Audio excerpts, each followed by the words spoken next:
గౌరీ 28వ భాగం. అటు ఇంట్లో అందరూ పొలం పనులకు వెళ్ళిపోయారు. రవలి ఒక్కతే ఉంది ఇంట్లో. రవలికి నెలలు నిండుతున్నాయి. నేడో రేపో నొప్పులు మొదలయ్యేట్లుగా ఉన్నాయి. అందరూ పొలం పనులకు వెళ్ళిపోయాక రవలికి నొప్పులు మొదలయ్యాయి. ఇంట్లో ఒక్కతే ఉంది. రవలి అరుపులు వినిపించి పక్కింటి ఆవిడ వచ్చింది. అప్పటికే రవలి నొప్పులతో కింద కూర్చుని ఉంది. ఆవిడ అది చూసి ఆటో స్టాండ్ దగ్గరకు బయలుదేరింది. ఏదైనా ఆటో దొరుకుతుందేమో తీసుకొద్దామని.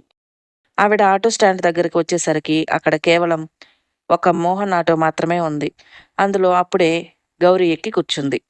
వీళ్లకు రవలి విషయం చెప్తే ఒప్పుకుంటారా అనే సందేహం ఉన్నా కానీ తప్పక వెళ్ళి మోహన్ని అడిగింది, రవలికి నొప్పులొస్తున్నాయని. మోహన్ గౌరీ వైపుకు చూశాడు. నా వైపుకి ఎందుకు చూస్తున్నావు, తప్పదు కదా ఇది అని మోహన్తో కలిసి రవలి వాళ్ళ ఇంటికి వెళ్ళింది గౌరీ. గౌరీ వెళ్ళకపోయి ఉండేది కానీ ఇంట్లో ఎవరూ లేరని ఆవిడ చెప్పడంతో వెళ్ళింది. అక్కడికి వెళ్ళేసరికి రవలి పరిస్థితి చాలా దారుణంగా ఉంది. బాగా నొప్పులు ఎక్కువయ్యాయి. భరించలేకుండా అరుస్తూ ఉంది. రవలి పరిస్థితిని చూసి పరుగున రవలి దగ్గరకు చేరుకుంది గౌరీ. మోహన్ని కూడా సహాయం పట్టమని అంది. పక్కింటావిడ, మీరు వెళ్ళండి, నేను అశోక్ వాళ్ళకి పొలం దగ్గరకు వెళ్ళి చెప్పి వాళ్ళని వెనక పంపిస్తాను అని చెప్పింది.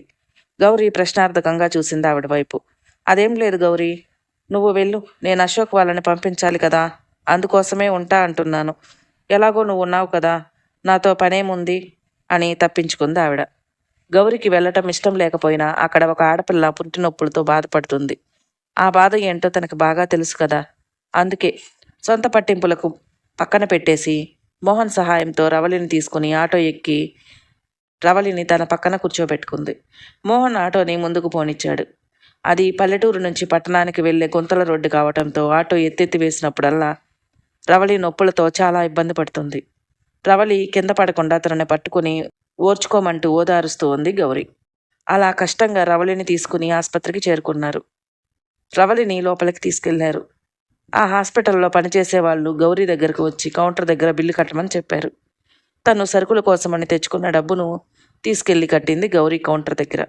మోహన్ ఇంకా గౌరీ ఇద్దరు బయట కూర్చుని ఎదురు చూస్తూ ఉన్నారు. అప్పుడే అడిగాడు మోహన్ గౌరీని, నువ్వు తెచ్చుకున్న డబ్బులన్నీ ఇక్కడ కట్టేస్తే నీకు ఇబ్బంది అవదా గౌరీ అని అడిగాడు మోహన్. అదేముందులే, అక్కడ ఆడపిల్ల బిడ్డ ప్రాణం కదా అని అంది. గౌరీ, నీలా ఎవరూ ఉండరు. నీ బ్రతుకును అన్యాయం చేసిన ఆవిడికి నువ్వు సహాయం చేస్తున్నావంటే నువ్వు చాలా గ్రేట్ అని అన్నాడు మోహన్. నాకిప్పుడు ఆమెలో ఎవరూ కనిపించడం లేదు. ఒక బిడ్డకు జన్మనివ్వటానికి బాధపడుతున్న స్త్రీ మాత్రమే కనిపిస్తుంది. అది సరే మోహన్, నన్ను అంటున్నావు కానీ నిన్ను ఒక మాట అడుగుతాను, చెప్తావా? ఏంటి గౌరీ? ఇప్పుడు నేను లేను, నా స్థానంలో నువ్వే ఉన్నావనుకో, నీ దగ్గరున్న డబ్బులు కట్టవా అని అడిగింది. కడతాను అని టక్కున సమాధానం చెప్పాడు. నువ్వు ఏ మనసుతో అయితే ఆలోచించి కడతా అని అన్నావో నేను కూడా అలాగే కట్టేస్తాను. అంతకు మించి ఇంకేం లేదు. వాళ్ళు రాగానే ఇక్కడ నుండి వెళ్ళిపోదాం అని అంది. చిన్న నవ్వు నవ్వాడు మోహన్. అది సరే మోహన్, నువ్వు పెళ్లి చూపులకు వెళ్ళావు కదా, ఆ విశేషాలు నాకేమీ చెప్పలేదు అంటూ ఒక చిన్న పిల్లలా మొహం పెట్టింది గౌరీ. అవునా, ఏం చెప్పాలి, అడుగు చెప్తాను అని చెప్పాడు మోహన్. అమ్మాయి నచ్చిందా? ఎలా ఉంది? అమ్మాయి పేరేంటి? ఏం చదువుకుంది? అంటూ ఒకదాని వెంట ఒకటి అడుగుతూనే ఉంది గౌరీ. గౌరీ, కొంచెం గ్యాప్ ఇవ్వు, ఒకదాని వెనక ఒకటి ఇలా అడిగితే నేను చెప్పొద్దా అని అన్నాడు. సరే ఏదో ఉత్సాహంలో అడిగేశాను, కానీ చెప్పు, అమ్మాయి పేరేంటి, వివరాలన్నీ చెప్పు అని అడిగింది గౌరీ. అమ్మాయి పేరు సునీత, ఇంటర్ వరకు చదువుకుంది. ఓ, అమ్మాయి ఎలా ఉంటుంది? నీకు నచ్చిందా? నచ్చలేదనటానికి వీల్లేదు గౌరీ, అలా ఉంది.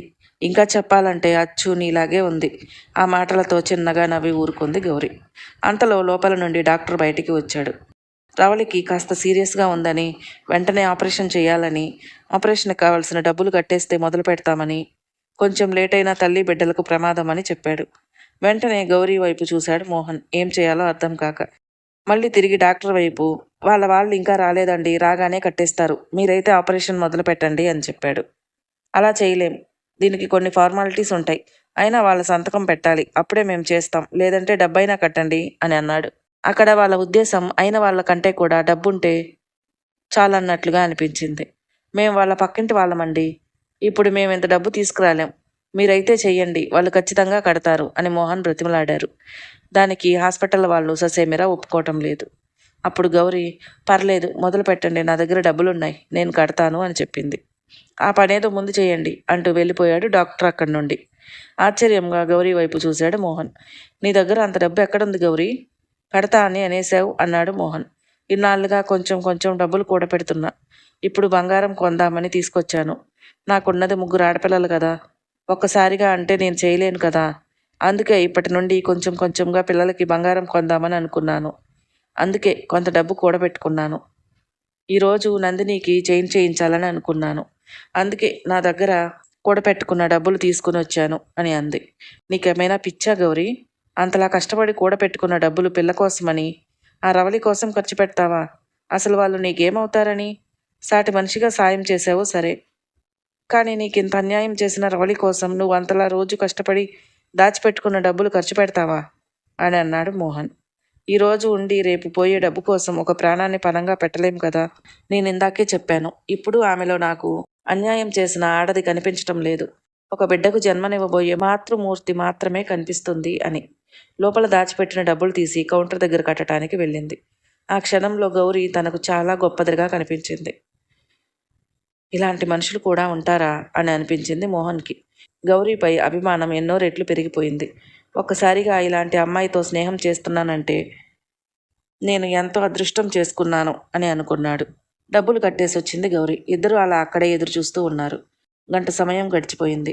అప్పుడే లోపల నుండి నర్సు బయటికి వచ్చి అబ్బాయి పుట్టాడని చెప్పింది. రవలి ఎలా ఉంది అని అడిగింది గౌరీ. ఇద్దరూ క్షేమంగా ఉన్నారని చెప్పింది ఆవిడ. అబ్బాయి పుట్టాడనగానే గౌరీలో ఏదైనా తేడా వస్తుందేమో అని గమనిస్తూ ఉన్నాడు మోహన్. ఎందుకంటే గౌరీకి 3 ఆడపిల్లలే అని కాంతమ్మ చాలా ఇబ్బందులు పెట్టింది కదా, అందుకే. కానీ గౌరీ ఎలాంటి తేడా ఏమీ చూపించకుండా రవళి గురించి అడగటం ఆశ్చర్యం అనిపించింది.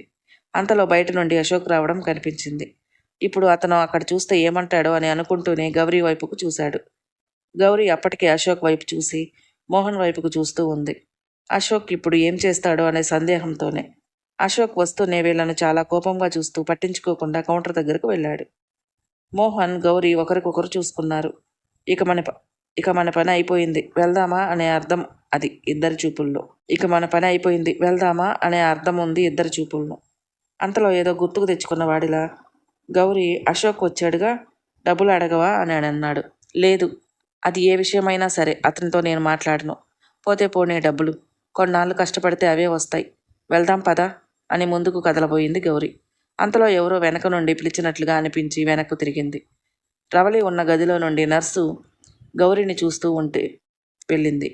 బాబును అక్కడ గౌరీ చేతిలో పెట్టి, ఏంటమ్మా అలా వెళ్ళిపోతున్నావు? బాబును ఎవరు చూసుకుంటారు? అతను తండ్రంట, కనీసం ఎత్తుకోవటం రావట్లేదు. ఎవరు పెద్దవారు కూడా రాలేదట. బాబుకి ఏదైనా తాపించి పడుకోబెట్టి వెళ్ళు అని అశోక్ వైపుకు యగాదిగా చూసి వెళ్ళిపోయింది ఆవిడ. అశోక్ వైపుకు చూసింది. అదే అహంకారిత పూరితమైన మోహం. అయినా పిల్లల్ని ఎత్తుకోవటం ఎలా వస్తుంది? 3 పిల్లలకి తండ్రి. ఎవరు పుట్టినప్పుడైనా భార్య పక్కన ఉన్నాడా? పుట్టిన వెంటనే ఏ బిడ్డనైనా చూసి ఎత్తుకున్నాడా? లేదుగా. ఇప్పుడు ఎలా వస్తుంది కొత్తగా అనుకుంది గౌరీ. మోహన్ని పిలిచి బాబుకు కావలసినవి తెమ్మని పురమాయించింది. శిలా విగ్రహంలా చూస్తూ నుంచున్నాడు అశోక్. మోహన్ తీసుకురాగానే బాబుకు తాగించి పడుకోబెట్టి అక్కడి నుండి వెళ్ళిపోయింది గౌరీ మోహన్తో కలిసి. ఇక సరుకులు లేనట్లేగా గౌరీ అన్నాడు మోహన్. లేదులే, ఇంట్లో కొంచెం డబ్బున్నాయి, రేపు వచ్చి తీసుకుందాం. ఇప్పుడు ఇక చేయటానికి ఏమీ లేదు, ఇంటికి వెళ్దాం పదా అంది గౌరీ. చాలాసేపు అయిందిగా గౌరీ, ఆకలిగా ఉంది, ఏదైనా చిన్న హోటల్లో భోంచేద్దామా అని అడిగాడు. నిజానికి గౌరీకి కూడా ఆకలిగా ఉంది అనే ఉద్దేశంతో అడిగాడు మోహన్. పర్సు తీసి చూసుకుంది గౌరీ. పర్లేదు గౌరీ, నా దగ్గర ఉన్నాయి అన్నాడు మోహన్. అయ్యో, నీకెందుకు ఖర్చు అంది మొహమాటంతో. నా స్నేహితురాలికి కనీసం భోజనం పెట్టించే అర్హత కూడా నాకు లేదంటావా గౌరీ అన్నాడు మోహన్. మోహన్ మాటలతో కళ్ళు చెమ్మగిల్లాయి గౌరీకి. అదేం లేదు, పద తిందాం అని వెళ్ళి కూర్చున్నారు హోటల్లో. భోజనం వచ్చింది. ఇద్దరు కబుర్లు చెప్పుకుంటూ తింటూ ఉన్నారు. అంతలో వాళ్ళ ఊరిలోని ఒక కుటుంబానికి చెందిన ఒక జంట వచ్చారు అదే హోటల్కి. గౌరిని, మోహన్ని చూసిన వెంటనే ఆవిడ, వెధవసంత, సిగ్గుశరం వదిలేసి ఊర్ల వెంట తిరుగుతున్నారు అని వాళ్ళిద్దరికీ వినిపించేలాగా అంది. అది విని లేవబోయిన మోహన్ చేయి పట్టుకుని ఆపి ముందు తినమన్నట్లుగా కళ్ళతో చెప్పింది గౌరీ. వామ్మో వామ్మో, చూసావా ఎంత బరి తెగించిందో, ఇలాంటి వాళ్ళను ఊరిలో ఉండనివ్వకూడదు అని మళ్ళీ అంది భర్తతో. అది హోటల్, అక్కడ చాలామంది ఉన్నారు, ఇప్పుడు ఇదంతా అవసరమా అనుకుంది గౌరీ. అందుకే ఆవిడను పట్టించుకోకుండా అన్నం తింటూ ఉంది. కానీ ఆవిడ మాటలకు మోహన్ రక్తం మరిగిపోతూ ఉంది. గౌరీకి ఎందుకు కోపం రావటం లేదు అనుకుంటూనే గౌరీ మాటలను కాదనలేక ఏదో తిన్నాను అనిపించాడు. ఇద్దరూ కలిసి బయటకు వచ్చారు. నువ్వు ఎందుకు అలా మౌనంగా ఉన్నావు గౌరీ అని అన్నాడు మోహన్. మొరిగిన ప్రతి కుక్కకు సమాధానం చెప్పటం ఏమైనా నా ఉద్యోగమా అంది గౌరీ. ఏమీ మాట్లాడలేదు మోహన్. ఇద్దరూ ఇంటికి వెళ్ళిపోయారు. రవళి తల్లిదండ్రులు, కాంతమ్మ అందరూ హాస్పిటల్కి చేరుకున్నారు. మనవడు పుట్టాడు అని సంబరం కాంతమ్మలో. కోడలి వైపుకు మెచ్చుకోలుగా చూసింది. అంత నొప్పితో కూడా కోపంగా చూస్తూ ఉంది కాంతమ్మ వైపుకు రవళి. ఏంటే అలా చూస్తున్నావు అంది కాంతమ్మ. నేను నీకు ముందే చెప్పానా, నాకు ఎలాగో ఉంది, ఇంట్లో ఎవరో ఒకరు ఉండండి అని. ఈ సమయంలో అలాగే ఉంటుందని నా మాట పట్టించుకోకుండా నిన్ను నెలలతో ఉన్న నన్ను వదిలేసి వెళ్ళారు. నేను చావాలనుకున్నావు కదా, నేను నిన్ను ఇబ్బంది పెడుతున్నానని అని అంది రవళి కోపంగా. నువ్వు చావాలని నేనెందుకు అనుకుంటా? అయినా వారం నుండి రోజు ఇలాగే అంటూ వాడిని ఇంటి దగ్గరే ఉంచావుగా. ఈరోజు చాలా అవసరం ఉంటే 1 గంటలో తిరిగి వచ్చేయొచ్చని కదా వాడొచ్చాడు. సంజాయిషీలు ఇచ్చుకుంది కాంతమ్మ. ఆ 1 గంట చాలదా? గౌరీ రాకపోతే నా పరిస్థితి ఏంటి? పక్కింటి ఆవిడ కూడా వచ్చేది కాదు అంటూ అశోక్ వైపుకు చూసింది. అవును, మనం డబ్బులు ఏమీ కట్టలేదు కదా, ఆపరేషన్ ఎలా చేశారు? సందేహంగా అడిగాడు అశోక్ రవళిని. గౌరీనే కట్టిందంట, మొత్తం నర్స్ చెప్పింది. ఆలోచనలో పడ్డాడు అశోక్. దాని దగ్గర ఇప్పటికిప్పుడు అంత డబ్బు ఎక్కడిది? ఆ మోహన్ ఉన్నాడుగా, వాడే కట్టుంటాడు. బ్యాంకులో నుండి తెచ్చుంటాడు. వారిద్దరి మధ్య బంధం ఎంతలా లేకపోతే వాడంత డబ్బు కడతాడు అని లోపల రగిలిపోతున్నాడు. గురువింద కింద తన నలుపు ఎరగదు అంట. అలాగే ఉంది ఇప్పుడు అశోక్ పరిస్థితి. 3 పిల్లల్ని వదిలి వేరే దానితో ఉంటున్న అశోక్కి గౌరిని అనుమానించే హక్కు అసలు ఎక్కడుంది? ఆలోచనలో ఉన్న అశోక్ రవళి పిలుపుతో ఈ లోకంలోకి వచ్చాడు. ఏంటి అంతలా ఆలోచిస్తున్నావు అంది రవళి. గౌరీ డబ్బులు కట్టిందనగానే భర్త మనసు ఆమె వైపుకు మళ్ళుతుందేమో అనే అభద్రతాభావంతో. ఏం లేదు, గౌరీ డబ్బులు గౌరికి ఇచ్చేయాలి, అది ఎలానా అని ఆలోచిస్తున్నాను అన్నాడు అశోక్. దానికి ఆలోచించడం ఎందుకురా? ఆడపిల్లకు తొలి కాన్పు ఖర్చు మొత్తం పుట్టింటి వాళ్ళే పెట్టుకోవాలి. మీ అక్కలకు మనం పెట్టుకోలేదా అంది కాంతమ్మ. మరి గౌరికి ఇవ్వాల్సిన డబ్బులను అశోక్ తిరిగి ఇవ్వగలుగుతాడా? ముందు ముందు అశోక్ ప్రవర్తన ఎలా మారబోతుందో మరో భాగంలో తెలుసుకుందాం. మన వీడియోలు మీకు నచ్చినట్లయితే ప్లీజ్ లైక్ చేయండి, షేర్ చేయండి, సబ్స్క్రైబ్ చేసుకోవడం మాత్రం మర్చిపోకండి. Thank you.